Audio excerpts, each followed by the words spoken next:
씨, 어우 씨, 이거.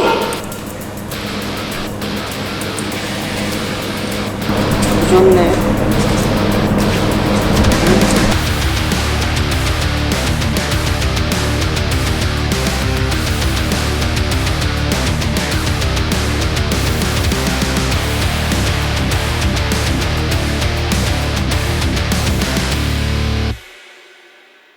네, 안녕하세요. 오늘 소개해드릴 차는 지난번에 말씀드렸던 아반떼 N입니다.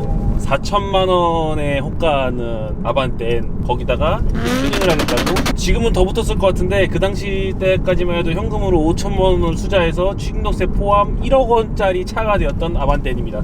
그래서 현재 이 차는 제가 빌드업한 2.0 터보 중에 가장 마력이 높은 GDI 모델이에요. 제가 처음에 이 차를 이제 세팅하기 전에 차주분이 저한테 와서 그런 말씀 하셨습니다.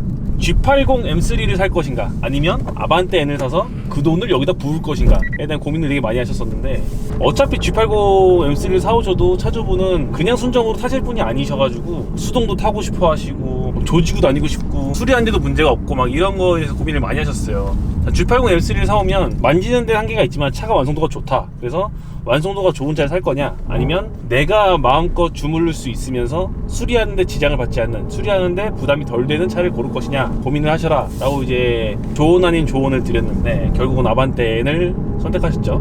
또 그래서 DCT를 사냐 수동으로 사냐 막 고민하시다가 터빈업을 할 수 있습니까? 라는 질문에 그렇답니다. DCT는 매핑까지는 가능하지만 터빈업은 이제 미션의 내구성상 힘들 수 있다 라고 이제 말씀을 드렸고, 결국 수동을 결정하게 됐습니다. 그래서 이 차를 처음 샀을 때 몇 마력까지 세팅을 할 거며 어디까지 튜닝을 하겠다 이미 계획을 다 세워놓고, 오케이 떨어진 날 저한테 현금으로 1,500만원 먼저 주시고 네, 차 계약을 넣었죠. 그래서 차가 이제 계약을 넣고 3개월 뒤에 나와서 저한테 이제 썬팅이랑 휠만 된 상태로, 그러니까 계기판상에 5kg가 찍혀있는 상태로 저한테 왔죠. 와서 이제 5kg가 된 차를 엔진을 깝니다. 엔진을 내려가지고, 그게 있었네요. 처음 계획에는 제가 2차 빌드업 할 때 터빈업 하면 한 390만원 정도 나올 거예요 라고 하고서 계획을 잡고 이제 세팅을 했던 거예요. 근데 이제 390마력이 왜 제가 그 타겟팅을 잡았냐면, 벨로스터 N이나 아반떼 N들 터빈업을 하면 터보를 보통 이제 가레트나 맘바사의 2867 사이즈의 터보를 사용을 하고요. 그 터보로 사용해서 1.8바, 뭐 5바에서 8바, 많게는 1.9바까지 돌리면 300 중후반, 뭐 370에서 390마력, 많이 나온 차는 뭐 400마력대까지도 걸치는데, 이제 그 정도 나올 거다라는 타겟팅을 잡고 390마력이 나올 거다라고 말씀드렸고, 390마력 정도 사양이면은 굳이 엔진 강화를 하지 않아도 순정 엔진을 사용해도 엔진이 파손되거나 큰 리스크를 가지고 세팅하지 않아도 되고, 클러치도 순정을 써도 된다, 그런 조건으로 처음에 빌드를 잡고 이제 견적 안내해드리고 했던 거죠. 근데 실제 차가 이제 들어오기 직전 한 달 전인가에 엔진에 단조 컬러드 피스톤을 넣어야 되지 않겠냐라는 차주분의 요청사항이 있으셨어가지고, 출력을 더 올리실 거면 하셔야 된다 라고 말씀드렸고요. 3개월 계획 중에 중간 한 달쯤에 바꿨습니다. 엔진 빌드업이 들어가는 걸로. 그래서 시간이 더 걸렸고요. 5kg 된 차가 와서 깠죠. 까서 단조 피스톤 컬러 넣고 밸런스 작업 다 하고 매니폴드 넣고 뭐하고 해가지고 엔진 빌드 하는데, 거의 뭐 사실 제가 엔진 빌드 작업하면은 요것만 붙잡고 있을 수가 없으니까 작업하는데 1주 반, 2주 정도 걸렸던 것 같아요. 그렇게 해서 작업을 다 끝내놓고 그동안 주문해놨던 브레이크, 서스펜션, 뭐 게이지류, 배기 이런 거를 다 달았죠. 그렇게 해서 한 2주 정도 소요가 됐는데, 그렇게 다 세팅을 하고, 제가 이거 처음에 세팅할 때 이제 무슨 생각이 있었냐면은, 인터쿨러가 생각보다 사이즈가 괜찮으니 순정 인터쿨러로 쓰고 한번 출력을 올려보자. 그래가지고 인터쿨러만 순정을 놔두고 나머지만 다 튜닝인 상태에서 길들이기까지 끝내고 매핑하러 갔습니다. 처음에 다이노 돌려서 이제 1.5바이 테스트 했는데 340인가 50 나왔던 것 같아요. 그리고 막 1.9바 막 땡겨야 380 막 이렇게 억지로 나왔었고, 억지로 해가지고 출력을 뭐 뽑아서 처음에 그 테스트 보고, 이게 내가 빌드업을 잘못했구나, 생각을 잘못했다, 이게 생각보다 출력이 안 나오네 라는 생각을 하게 됐죠. 그 얘기는 안 했다. 터보가 바뀌었지. 이 단단조를 넣는다고 생각하고서 2867을 계획하고 있었는데, 이거보다 출력이 높아야 돼서 287 하나로 바꿨습니다, 터보를. 그래서 287 하나 터보를 넣고 빌드업을 하면 400마력 오버가 되겠구나 라고 생각하고서 이제 막 했는데, 어쨌든 인터쿨러가 빠졌었고, 그리고 다이너 돌리고 결과가 나왔는데 생각보다 참담했죠. 제가 생각한 거는 가볍게 400마력은 오버가 되기도 하고 뭐 퍼포먼스 나올 줄 알았는데 좀 아쉬움에 있다가, 인터쿨러가 안 돼 있으니 인터쿨러를 제 스타일대로 한번 수정을 해서 튜닝한 뒤에 다시 돌려보겠다 라고 이제 실장님과 차주분한테 말씀을 드리고, 그날 저녁에 가서 인터쿨러를 바로 인스톨을 합니다. 이 차에 넣을 수 있는 제일 큰 사이즈로 빌드업하고 다시 갔죠. 매핑을 가서 딱 돌렸는데, 제가 전날 1.9바 2바 돌렸을 때가 382, 390만 억지로 나왔었거든요. 근데 인터쿨러 바꾸고 가가지고 처음에 딱 돌렸을 때 391마력이 나왔어요.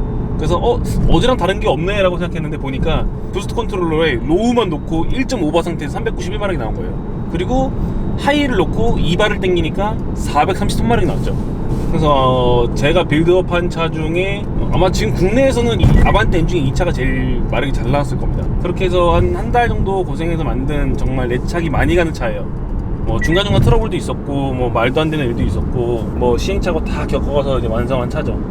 그래서 이 차에는 뭐가 들어갔냐, 아까 말씀드린 5천만원 중에 제가 실제로 작업한 거는 2,800만원 정도가 빌드가 됐고요. 거기서 이제 뭐 하체 관련된 거, 이제 뭐 LSD 이런 것도 들어가 있어요. 근데 그건 제가 안 하고 이제 외주를 줬는데, 그것도 어쨌든 다 포함해서 2,800 정도가 들어간 거고, 나머지는 이제 짜잘한 외장 파츠나 이제 차주분이 또 오디오를 좋아해서 오디오에 사용했습니다. 어쨌든 2,800만 원에 들어간 빌드 뭐냐면은 단조 컬러드와 단조 피스톤이 들어갔고, 그리고 엔진에 대한 이제 밸런스 작업, 그거와 287 만바사의 287 터보가 올라갔습니다. 287 GTX 모델이고요. 거기에 터보 매니폴더, 그리고 부스트를 제어해 줄 수 있는 TR 웨이스트 게이트, 그리고 서브로 제어해 줄 수 있는 그리디 부스트 컨트롤러. GDI들이 출력을 올리면은 가장 모자란 게 연료예요. 추가 연료를 쏠 수 없다 보니까 그거를 서포트 해줄 수 있는 이제 AM 메탄 킷도 들어가 있고요. 그리고 이제 제가 커스텀으로 만든 오픈 흡기, 그리고 뭐 다운 파이프 뭐 이런 것도 있고, 대용량 인터쿨러, 그리고 배기는 제가 이제 만들어서 판매하던 N 퍼포먼스 배기가 달려 있습니다. 지금 달고 계시는 70i 라인, 그거랑 똑같은 게 여기 적용되어 있어요. 다음에 이제 서스펜션 하체 부분에는 세나스 PS 모델이 들어가 있어요. 사실 아우런 모델을 꼽고 싶었는데 차주분께서 너무 하드한 거 원치 않고 공도를 타고 싶다 하셔가지고 한 단계 낮춘 PS 모델이 들어갔고, 브레이크는 네오테크 6P, 리어는 확장 킷, 이렇게 해서 355mm 앞뒤로 들어가 있습니다. 휠은 차주분께서 직접 해오셨고, 아반떼 N과 벨로스터의 강점이죠. ELSD가 있는데 그거를 삭제시키고, 우리카 프라자에서 많이 인스톨하는 카본 LSD가 들어가 있어요. 기계식 LSD죠. 벨트에도 들어가 있는 모델입니다. 그거랑 동일 사양으로 작업이 되어 있고, 하체는 풀 필로볼이 들어가 있습니다. 그래서 필로볼 작업만 한 250, 60 정도 들어갔던 것 같아요. 그거랑 LSD랑 해가지고 그것만 합해서 500이 넘어갔던 걸로 기억을 하는데, 그렇게 해서 제가 이제 파워트레인 부분은 그렇게 끝이 났고, 그리고 이제 게이지 5발, 거의 이제 대피 게이지에 정말 필수적으로 있었으면 좋겠다는 종류 5개 다 있습니다. 수온, 유압, 유온, 배기온, 부스트 게이지 5발이 있는데, 게이지가 뭐 필요하냐 라고 하시는 분들이 간혹 있어요. 지금처럼 다른 게이지들보다 유압과 부스트 게이지, 그리고 그 배기온 게이지 이 세 가지는 있으면 좋은 게, 오일 쿨러 되어 있는 차량들이 호스가 터지거나 쿨러가 터지는 사례들이 있어요. 요거는 외부의 충격에 의해서라든지 아니면 오래 사용해서 혹은 제품의 하자로 터지는 경우들이 있는데, 이게 터져서 뿜어버리면은 오일 압이 빠지는데 계기판상으로 확인이 안 돼요. 수정 계기판으로는 오일이 다 빠진 상태에서 경고등을 띄우는데, 그 상태면 이미 엔진이 데미지를 먹은 상태거든요. 그래서 그 데미지를 다 먹은 상태에서 체크해봤자 아무 의미가 없는 상태가 되는 거죠. 그 오일 압력 게이지가 있으면은 터져서 압력이 떨어지자마자 눈으로 보입니다. 원래 정상적으로 작동하는 범위가 있는데 그 범위를 벗어나니까 쿨러류가 터졌을 때 1차적으로 확인할 수 있는 가장 빠른 방법이에요. 대처도 바로바로 할 수 있고요. 배기온과 부스트 게이지도 마찬가지로 배기온도가 너무 높으면 터보나 혹은 이제 엔진 쪽으로 데미지가 이어질 수도 있어요. 배기온도는 우리가 이제 뭐 몇 도 이상 올라가면 안 된다, 저희들끼리만의 그 주고받는 내용이 있죠. 뭐 예를 들어 1100도가 도달합니다, 1000도가 도달하면 악셀을 놔라, 뭐 이렇게 제가 이제 안내를 해드리는데, 약간의 리미트를 걸어주는 거예요. 물론 이게 짜증날 수도 있지만 내가 고치는 스트레스를 받지 않고 오래 타려면 그렇게 좀 지켜줘야 할 게 필요합니다. 부스트 게이지는 당연히 이제 순정 터보가 아니라 사제 터보가 됐고, 부스트 제어 방식이 전자식이 아니라 웨이스트 게이트 타입에 의존하다 보니까 제어할 수 있는 진공 호스 혹은 웨이스트 게이트가 망가지게 되면 부스트 제어가 안 돼요. 부스트 제어가 안 돼서 부스트가 안 뜨면 다행인데, 내가 주행하고 있다가 원래 목표치보다 더 높은 부스트를 맞아서 오버 부스트를 맞았다 그러면은 그것도 엔진에 큰 데미지를 줄 수 있고, 잘못하면 그 한순간에 엔진이 깨질 수도 있습니다. 그래서 이 게이지 3개는 엔진의 내구성과 가장 밀접한 모니터링 할 수 있는 거기 때문에 꼭 권장하는 게이지고, 사실 그 나머지 2개는 있으면 좋고요, 없으면은 요 순정에 의존해도 될 정도로 거의 오차범위 잘 맞습니다. 그렇게 해서 게이지까지 토탈 2,800만원어치의 튜닝이 되어 있는 차량이죠.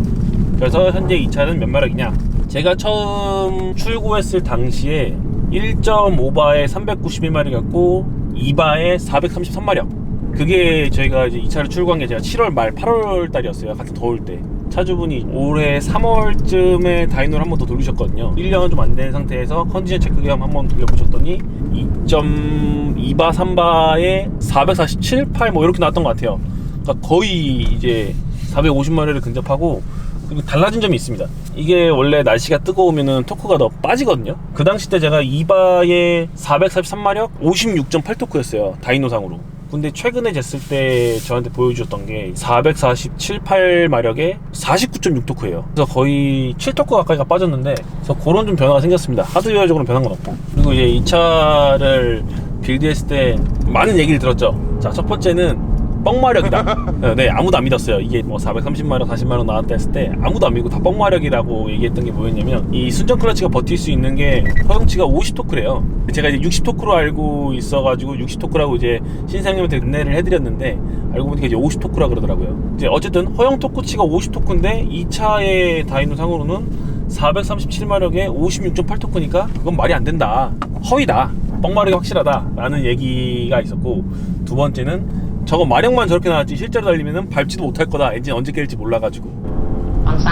네, 거기에서 말씀드리자면 안 해본 사람이 모르는 거죠. 실제로 지금 8월, 7월 말에 제가 차를 출고해드리고 이제 좀 있으면 근 1년인데 차는 만 킬로가 좀 안 됐거든요. 잘 안 타셔가지고. 근데 아직까지 트러블도 하나 없고 뭐 오일 비침도 없고요. 차가 전다든지 노킹 같은 거 약간의 트러블이 발생할 만한 소지가 하나도 없어요. 지금 차 컨디션 너무 좋습니다.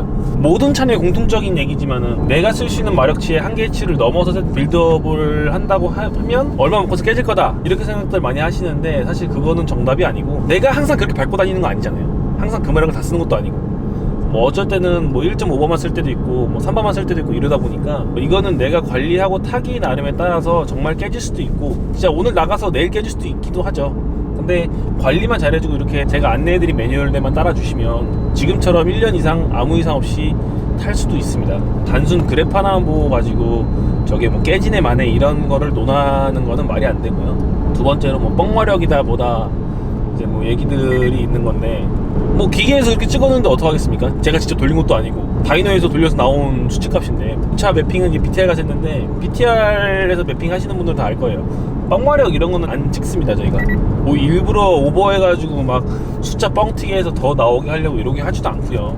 저희 셋업하는 취지 자체가 편하게 재밌게 오래 타자지 그 숫자에 목숨 걸고 밟자 이런 건 아니거든요.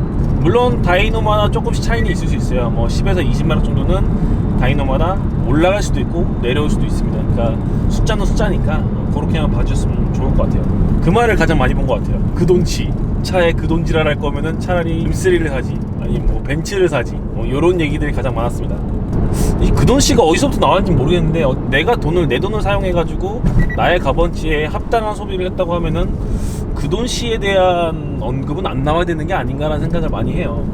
제가 돈 받고 작업해서가 아니라, 저도 지금 여러 차종을 운영하고 있고 저도 돈 투자 많이 해서 튜닝을 많이 하긴 하지만은 내 취미생활을 즐기기 위해서 내 돈을 투자하는 건데, 야, 그 돈이면은 이질랄할 게 뭐가 있습니까? 돈을 보태주는 것도 아니고 돈을 쓴 사람이 이렇게 하겠다는데. 그래서 그 돈씨에 대한 거를 사실 이렇게 좋게 보진 않아요. 그렇게 언급하는 분들도, 그 언급하시는 분 돈 잘 버나 모르겠네. 하여튼 뭐 돈이 많아서 그런 얘기 하는 건가? 그래서 이 차주분은 뭐 자기 취미생활로 내가 내 장난감 사가지고 5천만원, 6천만원 투자해서 내 장난감 만들겠다, 그러니까 1억원짜리 장난감 만들겠다 라는 생각으로 하신 거니까, 뭐 돈 있는 사람이 쓰는데 뭐 문제가 있겠습니까? 그런 언급을 좀 자제해 주셨으면 좋겠어요. 본인에 대한 이미지를 좀 깎는 것도 있어요. 이 차는 정말 4천만원짜리 신차 출고해가지고 내가 그만큼 튜닝을 해왔지만은 충분한 값어치가 있다. 차주분이 그만큼 돈 쓴 거에 대한 보람을 느끼시고 즐기고 계시고 아까워하지 않으시고 재밌게 타고 계세요. 아직까지 뭐 이 영상이 또 업로드 되더라도 그 돈 시에 관련된 내용은 없었으면 좋겠습니다. 어쨌든 제가 이 차 빌드하면서 가장 자랑스럽고 대단하다고 느끼는 것 중에 하나, 이 지금 배기가 아까 말씀드린 M 퍼포먼스 배기가 되어 있어요. 이 M 퍼포먼스 배기 장점이 뭐냐면은 순정에 들어가 있는 스포츠 모드, M 모드의 적용에 따라서 가변이 바뀌는 그 순정이 그대로 적용이 됩니다. 지금처럼 일상 주행할 때는 가변이 닫힌 상태가 되고요. M모드를 놓으면 열립니다. 그래서 이게 가장 큰 장점이고, 전자식 가변 자체가 계속 제어를 해주는 것도 좋지만은 일단 순정 상태에서 뭐 스위치를 온오프 하는 게 아니라 그냥 핸들에서도 이 제어가 된다는 거, 너무나 좋은 거죠. 그리고 제가 정말 뿌듯한 거, 이거 정말 잘 만들었다. 이 터보를 빅터보로 올리게 되면은 부스트 제어하는 게 꾸준하기가 쉽지가 않아요. 특히 지금처럼 웨스트게이트가 이제 배기로 합류되어 있는 구조일 때는 정말 이 부스트 제어하는 것 자체가 어렵습니다. 그 압력에서 예민하다 보니까 압력이 변하는 것 따라서 부스트가 쭉 올라갔다가 뭐 곤두박질 칠 때도 있고요. 혹은 오버부스트로 계속 넘어가는 경우도 있어요. 그래서 합류 포인트라든지 배기 파이프의 파이수, 지나가는 라인이 어떻게 꺾여나가는지에 대한 것도 다 영향을 받는데, 이 차는 맥시멈 테스트가 제가 2.4바까지 다이노 테스트를 해봤고요. 2.4바까지 돌렸는데도 아무 스트레스 없이, 루킹 하나 없이 꾸준하게 가요. 즉, 그 말은 무슨 얘기냐, 부스트를 제어할 때 전자제어 액추레이터 장점이 그거거든요. 내가 부스트업을 해서 3000rpm에 1.5바면 7000rpm에도 1.5바가 끝날 수 있는 기능을 가진 게 전자식 이제 액추리 타입인데, 기계식으로 바뀌면 이게 잘 안 되거든요. 근데 얘는 뭐 부스트가 3000 중후반에 붙으니까 그때 붙어서 7200까지 당겨도 2바를 그대로 홀드합니다. 부스트 빠짐없이. 이게 뭐가 어렵냐라고 생각할 수 있는데, 웨스트게이트가 방출된 타입이라고 하면은 그렇게 어렵지 않아요. 합류가 되어 있는 상태에서 그 압력을 일정하게 조절할 수 있다는 것 자체가 내가 매우 잘 만들었다, 이건 좀 뻔뻔해도 된다 라는 생각이 좀 있는 거죠. 대단하지 않니? 내가 만들어주면 잘 만들었어. 좀 그런 게 있어요. 그래서 파워트레인에 이제 제어하는 거가 사실 결과물이고, 결과물이 이제 잘 나와야지 엔진이 안 깨지는 건데, 어쨌든 부스트 제어가 춤추는 거 없이 부스트가 딱 붙으면 쭉 간다는 거, 그게 가장 셋업이 잘 된 것 중에 하나. 두 번째는 N 퍼포먼스 배기를 달고 있는데도 불구하고 배압이나 이런 게 걸리지 않고 원활하게 빠져나간다는 거. 배압 관련되면 우리 항상 나오는 거 있죠. 뭐 부밍이라든지 뭐 마력 대응의 파이수라든지 이런 게 있잖아요. 보통 300마력 중반에서 후반 정도 넘어가면은 76파이를 권장으로 사용을 해야 된다고 하고, 이제 방출 라인을 해놔야 뭐 출력이 잘 나온다, 이런 얘기들 많이 하는데, 근데 얘는 웨스트게이트가 방출이 아니고 합류가 됨에도 불구하고 풀 70파이예요. 근데도 노킹 하나 안 맞고 배압도 걸리지 않고 아주 원활하게 잘 나오고 출력 잘 나옵니다. 그 말은 있으면 뭐냐, 내가 베개를 오지게 잘 만들었다, 그렇습니다. 그래서 사실 이 차는 제가 만들고서 출고했을 때 좀 애착이 갈 수밖에 없는 차기도 해요. 이런 셋업을 했을 때 이런 결과물이 나올 거라는 거는 얼추 예상을 하고 빌드를 하지만, 과연 내가 그렇게 성공을 할 수 있을 것인가, 약간의 실험이 섞인 셋업이었는데 제가 생각한 이론과 잘 맞아서 성공한 거고, 두 번째는 사실 이 배기를 만들 때 400마력이 오버되는 차량까지 케어하겠다라는 구조로 만든 건 아니었어요. 매핑에서 한 350, 많게는 한 300 중후반까지는 이제 케어를 해보자라는 생각으로 설계를 잡은 건데, 400마력이 넘어가고 부스트를 이제 2.2바, 3바, 4바까지 사용해도 다 용량을 소화해준다라는 것은 설계가 매우 잘 됐다. 네, 그렇습니다. 그래서 저한테는 이제 저의 기술력을 보여주는 표본 같은 차다 보니까 애착도 많이 가고 계속 걱정되기도 하고, 네, 그런 차죠. 그래서 이 차는 현재 셋업은 로우 상태에서는 1.5바를 사용하고요, 하이가 들어가면은 2바 정도 사용을 합니다. 그래서 오늘은 1.5바, 2바를 둘 다 밟아보도록 하겠습니다. 기본 웨스트게이트가 제어하는 타입을 사용하니까 한 1.2바 정도 뜰 거예요, 지금 상태로 보다가. 그리고 부스트는 한 3,700, 800에 붙습니다.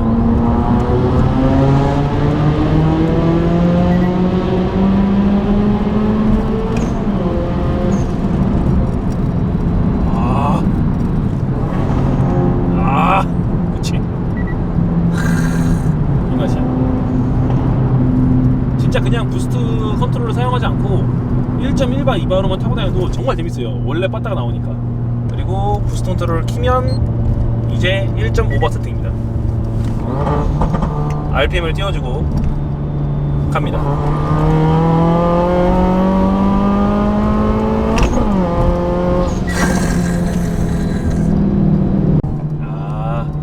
이리로 갑니다.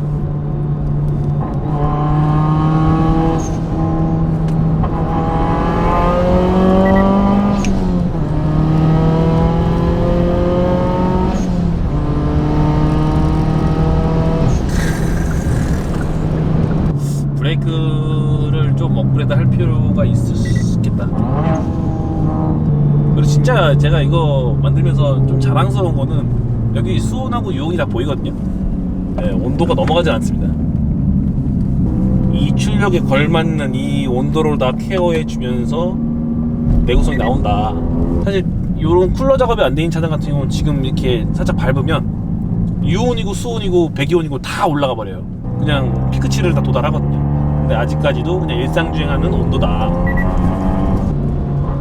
자, 갑니다. 저쪽.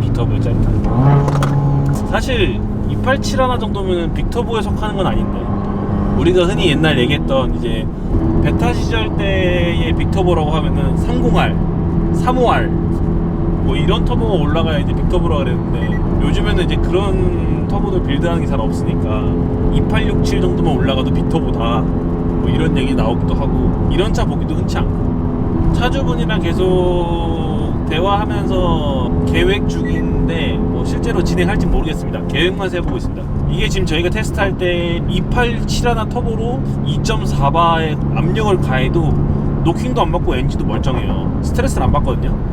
이게 만약에 그 부스트를 걸어가지고 부하를 받아서 엔진이 깨질 것 같으면 진작에 노킹이 올라오거나 차가 절었을 거예요. 혹은 벌써 터졌거나.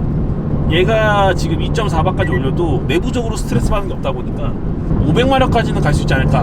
뭐 이전에는 K5 1세대 나왔을 때는 실제로 500마력 셋업한 차들도 많이 있었어요. 근데 벨로스터는 넘어오면서 이제 클러치 부분이라든지 연료계통이라든지 이런 문제들 때문에 많이 없어졌는데, 얘로도 500마력을 할 수 있지 않을까라는 생각에 지금 터보를 좀 더 큰 걸로 바꾸고, 엔진도 열어서 다시 이제, 전에는 피스톤 콜로드나 이제 기타 부분 강화했지만은 이번에는 더 섬세한 부분들까지 강화하는 작업들을 하고, 이제 연료계통도 보충하고 업그레이드를 해볼까. 클러치도 좀 바꾸고. 사실 저도 반반이에요. 제가 업자의 입장으로 봤을 때 그거 해가지고 하면은 얼마가 나오니까 내가 돈을 벌겠지 라고 생각하실 수도 있지만, 제 입장에서는 사실 그냥 안 건드리고 이 상태로 갔으면 하는 것도 있어요. 다시 업그레이드 했을 때 이런 컨디션이 나온다는 100%라는 그 수치로 보장을 못 하겠어요. 두 번째는 지금 퀄리티가 사실 너무 좋아요. 이 퀄리티를 포기하고 새로 빌드업해서 업그레이드를 한다? 지금까지 해결했던 문제들이 다시 올라올 수도 있다. 그리고 세 번째는 차주분이 이미 지금 이 출력 가지고도 버거워서 하이를 못 씁니다. 그러니까 2바를 못 써요. 로우 1.5바 상태로만 거의 평소 주행을 하시는데, 근데 이제 이거를 500마력까지 올렸을 때 과연 차주분이 이거를 다 사용할 수 있을 것인가. 그래서 그거에 대해서 이제 맞다 틀리다가 아니라 이런 게 좀 걱정스럽다 하는 부분들을 좀 많이 대화를 하면서 계획만 세워보고 있습니다. 실제로 진행할지 모르겠어요. 왜 버킷시트나 이런 거 안 하냐. 근데 차주분도 버킷시트를 하고 싶어 하시는데 나이가 좀 있으시다 보니까 좀 그런 거 불편해 하셔가지고 제가 좀 권장을 안 해드리고 있어요. 어차피 하면 불편해가지고 빼실 것 같은데 돈 쓰지 마셔라. 일단 순정을 좀 타보시고, 혹시나 이제 엔라이트 시트, 엔버킷이 혹시 중고로 나오게 되면 그런 거 정도는 한번 해보시면 좋을 것 같다. 얘보다 좀 나으니까. 어쨌든 뭐 제가 꼭 소개를 해드리고 싶던 차였어요. 그래서 뭐 신사영님이 리뷰하신 스타일은 일반인들이 보기에 너무나 좋고 이제 깔끔하게 다 설명을 해주신 부분이 있는데, 제가 설명드리고 싶었던 거는 그냥 제작자 입장에서, 차를 빌드업한 사람의 입장으로서 이런 느낌을 가지고 만들었고 이런 게 있었다 라고 좀 말씀드리고 싶어서 이렇게 리뷰를 하게 됐습니다. 그리고 좋은 여행 끝났다. 이제 지금부터 악담입니다. 우리 신사장님 타보기만 할게요. 촬영할 때 영상 편집 때문에 약간 노란색으로 나왔지만 실제로는 형광 옐로우에 랩핑으로 되어 있고 수전사도 다 거기 맞춰놨어요. 거기까지였습니다. 제 손을 떠나기 전까지는. 제 손을 떠나고 불과 몇 달 만에 카본 후드, 카본 윙, 밑에 리어 디퓨저, 스플리터, 사이드 스커트도 달려서 왔습니다. 지난번 영상 보신 분들은 아실 거예요. 브레이크에 수전사를 해왔는데 브레이크가 거꾸로 달려 있었죠. 그리고 실내가 순정색이 아니라 부담스러운 끝판왕 백색입니다. 이거 베이지색이라 그럴까 이거를? 차주분의 취향에 맞춰서 다 바뀌었는데, 사실 이거는 뭐 인테리어나 익스테리어나 개인 취향이니까 제가 할 말은 없지만, 익스테리어에 대한 부분은 할 말이 많아요. 지금 차에 대해서 제가 이제 격벽도 설치하고 뭐 이런 새로운 튜닝을 하는 업그레이드 하는 거에 대해서 영상을 찍고 차주분이랑 통화를 하고 주행 테스트를 좀 더 해봤으면 좋겠다라는 얘기를 하고서 도로로 쭉 테스트 중을 쭉 하고 있는데 5단 넣고 앞살 밟는데 퍽 소리와 함께 뭐가 박살납니다. 그래서 저는 내가 만든 엔진이 여기까지구나 라고 생각을 했는데 엔진이 아무렇지도 않아요. 황급히 빨리 갓길로 빼서 봤어요. 스플리터가 터졌더라고요. 가운데 고정했던 데가 터져가지고 주저앉아서 그게 이제 펄럭펄럭 걸리면서 뭔가 박살난 소리가 났던 건데, 이게 제가 베렌드를 많이 달고 있는 이제 APR 스플리터 같은 경우는 특정하는 위치에 따라서 4T에서 5T 정도 나와요, 두께가. 근데 지금 여기 달려있던 스플리터는 2T밖에 안 돼요. 그냥 이렇게 휘면 휘어져요. 막 휘어질 정도의 얇은 두께였고, 두 번째 문제가 뭐였냐면은 스플리터가 양쪽 끝에만 물려 있었거든요. 가운데는 없이. 근데 가운데가 고정이 어디에 있었냐면은 이 범퍼에 물린 게 아니라 범퍼 하단에 얇은 뭐라 그래야 되지? 어쨌든 범퍼가 조립을 하잖아. 그러면 제일 밑에 있는 약간 디퓨저 같은 데야. 그러니까 제일 얇은 부위예요. 범퍼랑 다이렉트 물려서 막 피스로 고정된 데가 아니라 온전히 키로만 껴가지고 뚝뚝뚝 소리나게 조립이 되는, 단순하게 뺄 수도 있는 그런 포인트에 이게 물려 있었거든요. 그러다 보니까 이 차가 고속 주행하면서 공기저항을 못 이기고 그냥 주저앉아 버린 거예요. 터져버린 거죠. 그냥 범퍼가 찢어졌어요. 그래서 하단 부분만 찢어져가지고 지금 이제 수리를 해야 되는데, 제가 이런 바디킷이나 뭐 에어로 관련된 거라든지 뭐 바디킷 제작하는 거에 대한 미적 감각은 제가 매우 떨어집니다. 그쪽에는 사실 뭐 디자인이 어떻게 생겼고 이런 거에 대해 할 말이 없어서 개인 취향도 강하고. 그래서 스플리터라고 하면은 고속에서 프론트 접지력을 상승시켜주기 위함이 스플리터인데, 고속에서 못 버티는 스플리터면 그게 스플리터입니까 그게? 네, 이건 진짜 큰 문제가 있다고 생각을 해요. 그래서 일단 탈거를 했습니다. 그냥 다 빼버리고. 두 번째는 애정하는 차이기도 하고 손님을 좀 많이 챙기다 보니까 그 동네 형처럼 막 좀 뭐라 하는 게 있어요. 뭐가 문제였냐면은 지금 요게 카본 후드가 되어 있어요. 정말 얇고 무게도 가볍고 다 좋은데 물바지가 없습니다 이게. 근데 아반떼인 같은 경우는 이 엔진룸 설계 자체가 다른 차는 조금 다르게, 벨로스터에는 ECU가 배터리 뒤에 있지만 얘는 배터리 앞에서 측면으로 빠져 있어요. 운전석 라이트 뒤에 있는 거죠. 그리고 거기에 흡기 박스도 있고요. 그 위에는 퓨즈 박스 있고 그 옆에 배터리입니다. 이렇게 돼 있는데 그쪽이 다 뚫려 있어요. 뜨거운 열이 잘 빠져나가라고. 문제가 물바지가 없으니까 그걸로 물이 다 들어가는 거예요. 주행할 때가 아니라 서 있을 때, 내가 장시간 주차를 해놨는데 비가 많이 왔어. 그럼 물이 다 글로 들어가는 거예요. 그래서 차주분은 아무것도 모르고 이제 어느 순간 저한테 전화 와서 그랬죠. 이게 부스트 제어도 안 되고 뭐가 이상하다, 차가 저는 것 같다, 문제가 심각한 것 같다 해가지고, 그러면 몇 가지 테스트 해보고 정말 심각한 것 같으면 캐리어로 떠서 오셨으면 좋겠다 해가지고 차가 왔어요. 날짜 잡고 와가지고 제가 이제 체크를 했는데, 결론은 뭐였냐면은 이 퓨즈 박스 위에다가 제가 부스트 컨트롤러를 올려놨었거든요. 그게 이제 제일 눈에 잘 보여야 되기도 하고, 너무 구석에 숨겨놓으면은 이제 열 때문에 죽어버리는 경우도 있어서 거기다 잘 해놨었는데, 이 덕트가 뚫려 있으니까 글로 이제 빗물이 다 들어가가지고 ECU고 부스트 컨트롤러고 퓨즈박스고 흡기 쪽이고 물이 다 젖어버린 거예요. 그냥 이 물바지를 꼭 장착했으면 좋겠다, 이거를 계속 쓸 거면 라고 말씀드렸는데, 그게 작년 10월인가 11월인가 하여튼 뭐 비가 좀 오고 막 이럴 시기였는데, 그때 말씀드리고 지금 저한테 온 이 4월 달에도 물바지는 안 되어 있습니다. 그러니까 압력이 가하지 않은 낮은 수심에서는 잠깐 담갔다가 꺼내도 문제가 없다는 게 생활 방수인 거지, 이건 잠수함이 아니에요. 어떻게 엔진룸에 물이 들어가가지고 버팁니까? 커넥터나 이런 거 빼보면 안에 다 실링되어 있고 이제 방수 재질이 되어 있는 건 맞아요. 생활 방수도 다 코팅이 되어 있습니다. 하지만 이 물이 너무 많이 들어오게 되면은 그 생활 방수도 뚫고 와서 이게 증발하면서 나오는 그 습기만 가지고도 쇼트가 아니라 죽는 사례들도 있어요. 말도 안 됩니다. 그거 어떤 진짜 그런 생각을 가지고 있으면 전혀 안 되죠. 만약에 이 제품 자체가 레이스카에 쓴다 라고 하면은 정말 최상의 제품이에요. 제가 봤을 때 지금 여지껏 봤던 제품 중에 무게나 퀄리티 이런 설계 부분에 보면은 정말 좋거든요. 열도 잘 빠지고. 레이스카에만 쓰면 좋다, 근데 사용차는 아니다, 그런 생각이 듭니다. 그래서 이거는 진짜 문제가 있는 것 같아요. 또 조치를 취해야 되고 언제 죽을지도 모르거든요. 지금 이 차에 사실 외장 파츠가 되어 있어서 불만스러운 건 사실 그 두 가지예요. GTing도 달려 있는데 GTing 같은 경우는 이제 선넥 타입이고, 그거는 이제 개인적인 취향이니까 그거는 그렇다고 합니다. 저는 이 두 가지가 개선이 됐으면 좋겠다라는 생각을 가장 많이 가지고 있죠. 그 위에 뭐 어디 수전사가 돼 있고 뭐 어디가 뭐 어쩌고, 이거는 진짜 개인 취향이니까 사실 뭐 터치하고 싶지도 않고 뭐 언급할 이유가 없는 것 같습니다. 이거 내가 차 빌드하고 출고했을 때 그 얘기 했던 거 알아? 모 동호회에서 이제 이 차를 보고 뭐라 그랬냐면, 이게 원래 격벽이 없었잖아. 격벽이 없는 거 보고, 야 씨, 차를 튜닝하는데 격벽도 없고 차를 저따구로 튜닝했다고 저거 눈탱이 오지게 맞은 거라고. 이건 너무한 거 아니냐고 씨발. 그러면서 한다는 얘기가 튜닝샵은 저딴 곳을 가는 게 아니라 가야 된다. 참. 네. 본인이 보시면 아시겠지. 난 누군지 아는데 심지어 저 그 샵 대표님이 알아요. 네, 친분이 있습니다 또 거기라. 예, 지금은 안 그랬었으면 하는데 지금도 뭐 그러나이나 모르겠네요. 저희 5월 7일 행사 있습니다. 계속 꾸준하게 업로드하고 있고 그 내용에 대해서 언급을 하고 있는데 5월 7일 용인 스피드웨이에서 무브먼트라는 이름으로 카밋 행사를 해요. 주최는 저와 신사영님이 이제 주최로 이루어지고 후원사는 용인 AMG 스피드웨이와 넥센 타이어가 저희 후원사가 되었습니다. 당연히 이제 행사 때 보시면은 넥센 타이어 관련된 이제 경품도 주어지고 하는데 때가 되면 이게 공식적으로 뭔가 다 이제 픽스가 되고 더 이상 변동 사항도 없고 그냥 그대로 진행될 것 같다 라고 되면 주최 측에서 내용을 정리해가지고 영상으로 업로드를 하든 인스타로 업로드를 하든 해가지고 모두가 알아볼 수 있게 제가 좀 정리를 하겠습니다. 그래서 그거는 조금만 기다려주시면 정리를 할 테니까 좀 기다려주시고, 그리고 하나 더 있습니다. 티탄배기 N 전용 티탄배기 문의가 너무나 많습니다.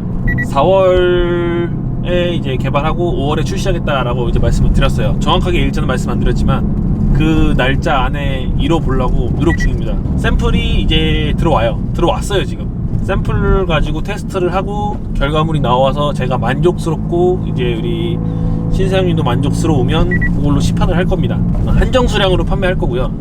대수는 사실 100대를 계획하고 있는데 이게 늘어날지 줄어들지는 잘 모르겠어요. 판매되는 분위기를 보고 결정을 할 겁니다. 그래서 그 부분도 조금만 기다려 주시면 좋은 결과 있을 거니까 좀 기다려 주시고, 네, 오늘 영상도 시청해 주셔서 너무 감사하고 다음 영상은 우리 목진야 이런 거 좀 제안 주셨으면 좋을 것 같아요. 뭐 사실 저희가 이거를 차량 리뷰 이런 거는 생각도 안 하고 있었고 그냥 제가 만든 차다 보니까 그냥 이렇게 영상 찍고 있는 건데, 네, 혹시나 내가 튜닝카를 타고 있구나 이렇게 빌드업을 했는데 이거에 대해서 뭐 한번 봐주셨으면 좋겠다라는 게 있으면 그런 걸 촬영해도 되나? 촬영해도 되긴 하는데 이게 네. 업체간끼리 그렇죠. 말이 나올 수도 있지. 대분해서 작업하는 스타일로 봤을 때 어떤 느낌인지 궁금하시면 네, 촬영에 안 하는 게 나을 것 같기도 하고 좀 이런 거 촬영해봤으면 좋겠다라든지 이런 거 알려줬으면 좋겠다라는 뭐 내용들 궁금하시던 거 좀 남겨주시면은 제가 그 부분에서 조금 정리해가지고 영상을 한번 찍어보겠습니다. 사실 지금 제일 문의가 많은 거는 100인데 100이 관련된 게 가장 문의가 많은데 뭐 그거는 제가 차후 찍을 거고, 나 그래도 이 부분 너무 궁금하다, 이거는 네이버에서 찾아봐도 없다, 구글 검색해가지고 17번 페이지까지 봤는데도 없다 하는 내용들 저한테 이제 남겨주시면 제가 그 부분에 대해서 정리해가지고 영상 한번 찍어보겠습니다. 시청해주셔서 감사하고 다음에 또 뵙겠습니다. 감사합니다.